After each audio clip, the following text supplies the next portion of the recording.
സ്തുതിയായിരിക്കട്ടെ. ശാന്തിയുടെയും സമാധാനത്തിന്റെയും പൊൻപ്രഭതോകി 1000 പൊൻതാരകങ്ങൾ ഒന്നിച്ചു ഭൂമിയിൽ ഇറങ്ങിയ ദിനമാണ് ക്രിസ്തുമസ്. ദൈവം സ്നേഹം കൊണ്ട് മനുഷ്യരെ ചുംബിച്ച രാവാണ് ക്രിസ്തുമസ് രാത്രി. ദൈവം തന്റെ സ്വപുത്രനെ ലോകത്തിൽ സമ്പാദിച്ച സുദിനം. സകല ജനപദങ്ങൾക്കും വേണ്ടിയുള്ള സന്തോഷത്തിന്റെ സദ്വാർത്തയുമായിട്ടാണ് ദൈവത്തിന്റെ പുത്രനായ ക്രിസ്തു മനുഷ്യനായി പിറന്നത്. ഉണ്ണീശോ പിറന്നപ്പോൾ മാലാഖമാർ പാടിയ സ്തുതിഗീതം.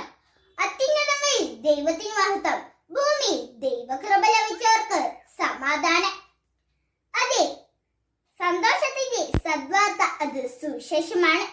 ഓരോ ക്രിസ്തുമസും നമ്മെ ഓർമ്മിപ്പിക്കുന്നത് സുവിശേഷം പ്രസംഗിക്കുക, സുവിശേഷമാവുക എന്നും കൂടിയാണ്. ഭക്ഷണവും വസ്ത്രവും പാർപ്പിടവും തുടങ്ങി ഇല്ലാത്തവന്റെ ജീവിത നമ്പരങ്ങളെ നാം തിരിച്ചറിയുമ്പോഴാണ് ഉണ്ണീശോ നമ്മുടെ ഹൃദയത്തിൽ വന്ന് പിറക്കുക. നമ്മുടെ ഹൃദയമാവുന്ന പുലിക്കുട്ടി ഉണ്ണി പിറക്കണമെങ്കിൽ സ്വാർത്ഥത വിരിയണം, മറ്റുള്ളവരെ സ്നേഹിക്കണം, ഈശോയ്ക്ക് പ്രീതികരമായി ജീവിക്കണം.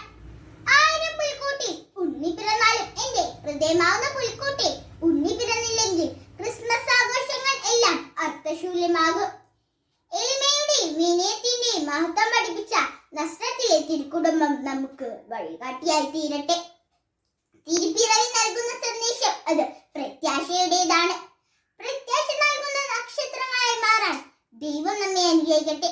സമാധാനത്തിന്റെ സന്തോഷത്തിന്റെ ക്രിസ്മസ് ആശംസിച്ചുകൊണ്ട് ഞാൻ നിർത്തുന്നു. നന്ദി. ജയ് ക്രൈസ്റ്റ്.